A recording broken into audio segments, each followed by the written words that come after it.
Hello, everyone. Welcome to the Center for Spiritual Living Victoria Online. My name is Carrie Hunter, and I'm the Senior Minister at the Center, and it's a pleasure to have you here with me today. And happy New Year to you as well. Hope that you're really enjoying this wonderful day and that your holidays have been wonderful. We actually had a service this morning at our center and had a wonderful time afterward visiting and just wanting to share with you what we did today. We had a burning bowl ceremony, first of all, where everyone was given a piece of flash paper that you buy in a magic shop. And they wrote on that piece of paper what it was they wanted to release from this past year. Whatever it was they wanted to just get rid of now and forever. And then when you touch it to a flame, it just goes up in a flash and that's it, it's gone. It really lifts people up. And then at the end of the service, or near the end of the service, we did a white stone ceremony. We have white stones from Jerusalem, and we did a meditation where people were asked to just allow the first word that came into their minds as they held the stone to be a word that was going to be important for them this year, a gift of something coming to them. So it was a really special Sunday. And as I was preparing for this week, I was actually preparing from a book that I had ordered because I had recorded Oprah Winfrey's Super Soul Sunday, something I hadn't done before, and went to look at one of the episodes one day, and the first one that came up was an interview with a Catholic nun, an 82-year-old Catholic nun named Joan Chittister. And I was just gobsmacked. I mean, this woman has the most amazing mind and is so wise. She's 82 years old and has written 50 books. She might be older than 82 now. I'm not quite sure when it was recorded. This vibrant, remarkable woman. And I guess she had been ill a few years ago. Oprah said said to her that she was looking very healthy. And she said, yes. She said, I had to write this book. This is important. I had to get this message out. And as I started to listen to it, I couldn't believe the wisdom that was coming out of this beautiful soul. And Oprah had a copy of Sister Joan's most recent book, The Time Is Now. And she had it, bookmarked all the way through it and passages typed out and so on. The book that she was holding was about twice the size of the regular one, simply because of all of the inserts that Oprah had put into it. And when Oprah would read some bits of it, she would start to cry. She would say, I've never thought of things that way. I've never looked at things that way. I thought, wow, if Oprah Winfrey hasn't, then, time to pay attention. Anyway, partway through the show, I ordered the book because it was something that just was way too important for me to neglect. This is what it looks like. The Time Is Now. And the subtitle is a call to uncommon courage. And I've chosen a call to uncommon courage to be our theme for this year at our center, because I think that now more than ever, at any time in our history, we are being called to do something about what we see out there that is creating so much evil and havoc in the world, in our own backyards and across the globe. So the book was very important to me, and I had read a page to a friend when I first got the book, and she just sat there and said, wow. And so I thought, okay, I want to find that page and read it again and read it as part of my talk today. And I opened up the book and was going through it, and I thought it could be any page in the book because every page in it is a wow. So I just randomly chose this, and I'm going to share it with you because I think it's so important. Everything that she says is important. But she's calling us to be prophets. And by that she means people who are believers, people who believe in God, who know that presence is within, and who understand what God really is. And she says, the prophets of our era lament the lack of religion's concern for underpaid women, trafficked girls, beaten wives, and the miserable second-classism of women everywhere in both church and state. She's talking about women here, but in the book she's not just talking about women. Today's prophets try to deter the ruthless, relentless systemic violence practiced in the name of patriotism, calling itself the will of God. The prophets understand why spiritual seekers cry out in despair for church leadership in the condemnation of nuclear weapons, but get condemnations of condoms and contraceptions as well. Catholic nun, 82 years old. The prophets care about leadership. They know that civil leaders lay burdens on the backs of the vulnerable in order to make the already comfortable sinfully affluent. The prophets care about everything average people like you and I care about. Indeed, with all their hearts and at the price of all their security, the prophets care about clericalism and condemn it. They care about static secularism and set out to reinvigorate the soul of the temple itself. They care about poverty and decry it, about violence and condemn it, about religion and set out to purify it of its arrogance, its false faith, and the emptiness of its rules and its rituals. And what happens to these prophets who care more about these things than about the preservation of past power structures? They risk being shunned socially, often ridiculed and ignored, but they also know that the will of God is what brings good and joy and happiness into their lives and into the world that suffers from so much lack. They are more committed to the Word of God than they are to the acceptance by those who claim to be the guardians of the Word of God, but betray its meaning. They are more committed to commitment than they are to social approval. They are more given to faith in God than they are to fidelity in the system. They are more full of hope in the future than they are afraid of pain in the present. They are more committed to the Word of God than they are to those who speak for the institution but claim to speak for God. They are more committed to new questions than to old answers. They live very much in the present for the sake of a future they know may never be their own. And they call us to do the same.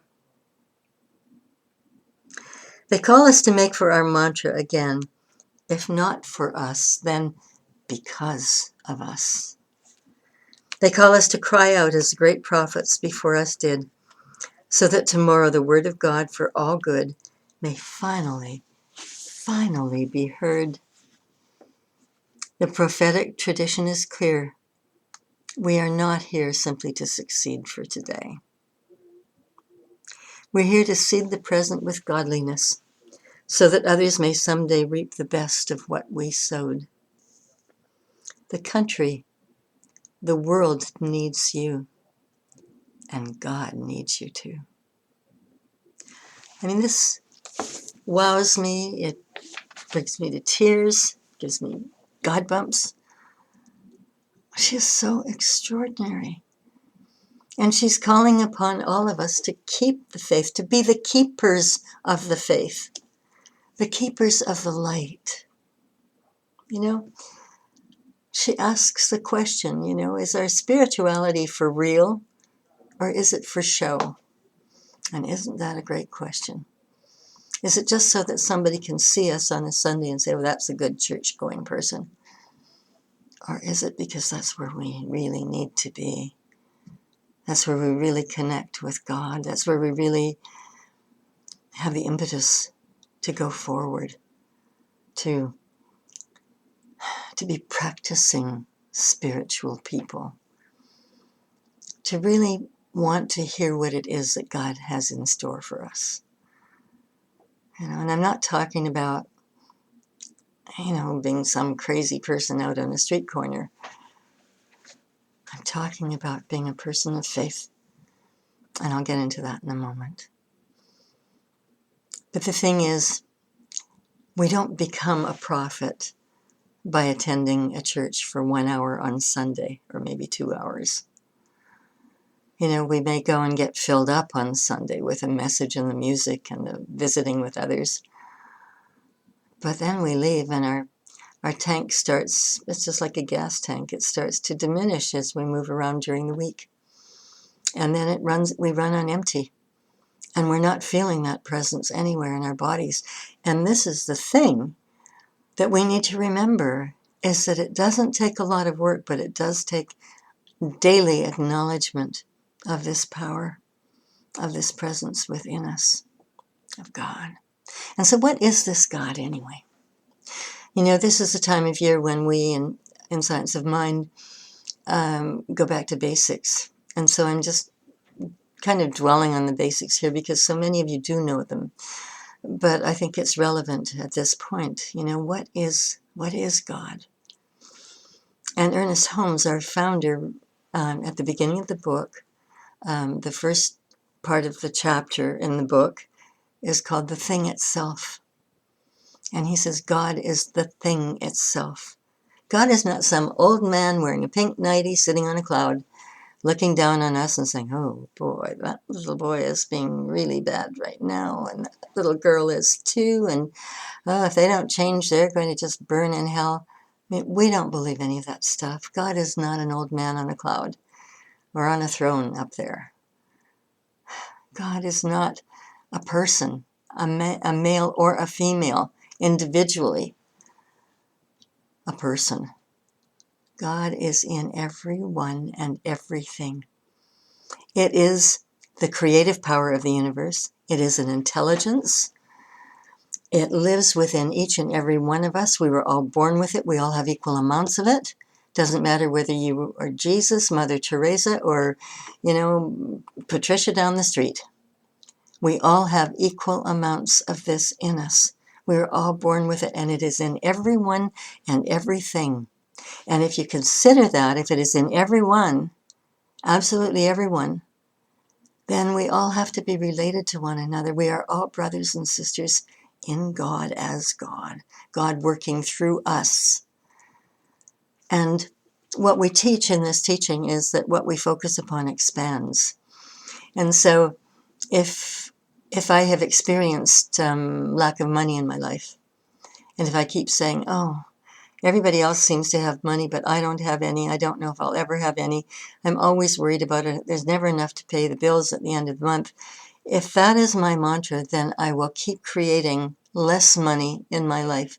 I will keep creating more need and desire for it, but I won't be getting it. I'll be making my situation worse.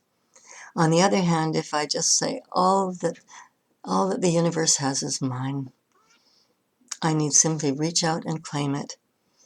You know, God is the good in me. God is the prosperity in me. All my needs are met. And when I have passion behind that, when I mean it, when I come to the place in my life where I know that is true, then I can only create more abundance in my life, or more health, or more love, whatever it happens to be that we're longing for and we're not getting. We need to imagine ourselves there, what it feels like, what it tastes like, what it is like in our lives. And this amazing thing itself, this one power that is in everyone and everything, that's what it's all about. That's what God is. Individualized in each one of us, working in, as, and through each of us. If you've never heard that before, it's a mouthful and it's a lot to absorb, but it's important. And if you have not read any quantum physics, then read some quantum physics, or read a book by Greg Braden or Bruce Lipton, you know, one of those people who write about spirituality and science. And what you'll find is that science today, quantum physics proves today, that what we think we create. That's stunning, absolutely stunning. And so if you haven't read anything, I really recommend that you do. So Sister Joan says the world is run amok. Everything is terrible. We see terrible things everywhere. And I used to think, well, we're so lucky here in Canada, you know, we don't have these things happening here. Only to see now in this day Yes, they do. There are terrible things happening all around us. What are we going to do about it? Whether it's here at home or whether it's somewhere else in the world. What are we going to do about it? And that's where God calls us, if we will but listen. You know, we have a beautiful song in our tradition, and it's, "Use me, O God, I stand for you, and here I'll abide if you'll tell me all that I must do. Use me." And then listen. Listen to what that still small voice has to say. It may just be a whisper. So listen carefully and spend some time thinking about it and opening up to spirit, to allow yourself to hear this, to hear what it is that you must do, what I must do, what we must do collectively. We have a responsibility, knowing who God is, knowing what God is, a responsibility to live it, to be it, to love it, to be love. There was a young woman in my life for a number of years. When she was 19, she climbed into the base camp of Mount Everest. When she came home, she told me that all of the people who passed her on the way down, as they were coming down, you know, put their hands into this position and bowed and said, "Namaste." It wasn't just a flip namaste, as many of us do these days. It was deeply meaningful and loving. The God in me sees the God in you. The God in me sees the God in you. If we could but look at every person in our lives that way, what a difference our lives would make, what a difference we would make, and what a difference our lives would be. So the time is now. The time is now to cultivate faith. And the way that we cultivate it is to get connected. You know, find something spiritual to read. And when you wake up in the morning, just say, "Good morning, God," not, "Oh my God, it's morning." Good morning, God. You know, use me. What would you have me do today? And say, "I will listen. I'm available. I will listen." And, you know, take that spiritual book and read for a little bit. And the answer may not come to you right away, but it will come to you. And the more you practice this, the faster it becomes. And the way that your life will change for the better in every way. You know, you'll have more love in it. You'll have more peace of mind. You'll have greater prosperity. Everything will change, except you will still be the same you that you've always been, just better. And when you walk down the street and somebody who knows you sees you, they're not going to say, "Oh, there goes that crazy person. You know, did you hear that she's become spiritual? You know, probably belongs to a cult or something." You're not going to look any different. You're going to look happier, that's for sure. But people aren't going to turn around and think you're weird. I find that people say that's their greatest fear, is that their friends will think they're weird, or their husbands or boyfriends will leave them because all of a sudden they become spiritual. You don't walk around all day talking to God. You allow yourself to be God's expression, God's living expression, to work through you with whatever you're doing, whether it's chopping wood, carrying water, you know, looking after a baby, helping a senior with something, helping people who are living on the streets. Doesn't matter what it is. You know, we find it easier to deal with everything. And we find that we do get those messages. And they're absolutely wonderful. And the thing is, when we get a message, I was talking to Reverend Jennifer about this the other day, we get excited about it. And as we get excited about it, we have energy for it. We're not tired. We don't say, "Oh man, leave that for somebody else to do. I'm exhausted." There's no exhaustion when Spirit is speaking through you and telling you what you must do, what your purpose is. And it might be something as simple as sitting in prayer. Or it could be that you're to take some sort of a petition to the government about something, maybe gun control or whatever. Um, or, it might be to do something to get homeless people off the streets. That's big. It might be going to a senior's home and entertaining them, or if you're a senior, going into a school and helping a child learn to read, helping a child with math. You will make a big difference in their lives. I know a man when he was 91, for the first time in his life, decided to volunteer for something. And he volunteered for a child in a school.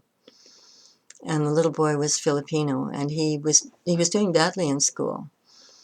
And this man wasn't really asked to help him to learn to read or to do math or anything. It was just to do things with him. And the little boy didn't have grandparents. He had a mom, and he had a man who lived with his mom, but who wasn't his father. And so this man went out and bought this little boy skis and took him skiing and got him into ski classes. And he'd go to a movie with him. We'd take him out for lunch sometime. And the little boy's teacher was talking to me one day, and she said, ever since that man took an interest in that child, his grades have improved in school. He's joined the school choir. He's come out of himself. One man, 91 years old, deciding that he wanted to make a difference in a child's life. Think of what each of us can do. I mean, that little boy who was on the road to nowhere, having a life, knowing that he was cared for, and then living up to his potential. It's really exciting stuff. So the time is now. Remember, Carl Jung at one point said he didn't believe in God. He said, I know God exists. I have been in the presence of God. I have witnessed so much of God in my life. I know God exists. Don't you want to just know God exists? And that God is this pure love pouring through you, making your life better and better and better. In ministers, we often say that we were called to ministry. And what that means typically is, I think every minister I know says that somewhere along the way, another minister said to them, is there anything else you can be? Because if you can be anything else, be something else. This is not an easy road. And of course, you're young and enthusiastic, and you say, no, there's nothing else I want to be. I'm fully committed to this. And so then the person will say, then you're called. Then you should be here. But you never know at that time how difficult and challenging it's going to be sometimes. And when it's challenging, it doesn't even matter anymore because you pray and you know that something better is on its way to you. So I believe we're all called. We're not all called to be ministers, but we're all called to do something in our lives. We may say, well, it's kind of small, or, wow, it's big. The thing is, there's no big or small in the mind of God. Everything is of God. Everything that we do. And so when we do it with love in our hearts and with excitement and passion, then our lives become so meaningful and our purpose becomes so clear. And so I invite you to listen. Just listen for that voice, that whisper, saying, yes, I will use you. I'm using you now. This is what I want you to do. This is what you must do. And then your response is yes. Absolutely yes. I can remember one point thinking I simply was not good enough to be a minister. And my teacher was insisting that I write my final exams.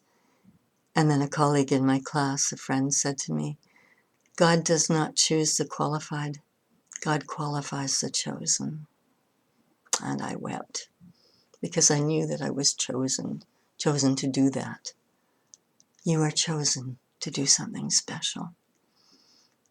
Don't worry about whether or not you know how to do it. God will qualify you for whatever it is you need. God will inspire you. God will guide you. that divine guidance is always there. So the question that we need to ask ourselves is, are we good for something or are we good for nothing? Don't know about you, but I want to stand for something on this earth. I think most people do. And do we have real faith? Or is our faith just for show? Do we run on empty most of the time? The simple solution to that is just to consciously connect with God each day for a period of time. Until we just always feel it. The minute you open your eyes in the morning, you just feel the presence there. And you can say, use me and tell me what I must do. Oh God, I stand for you. So let us listen, let us follow divine guidance, and let us not forget that the time is now. There is no time like this present moment. The world needs you. The world needs us now. And so it is. Lovely having you here today. Every Sunday we're at the Cook Street Village Activity Center at 380 Cook Street in Victoria. And we'd love to welcome you there in person at 10:30 for meditation or 11 for a celebration service. And noon we start having refreshments and, chat with one another. Have a great time visiting with one another. You are welcome there. We'd love to see you. And if you want to know more about our teaching, go to our website, www.cslvictoria.org. And you'll find information there. You can contact me at my email address, revcarrie, that's REVCARRIE, at cslvictoria.org. I look forward to hearing from you and happy to answer any questions that you might have. God bless you all. Have an absolutely beautiful new year. And so it is.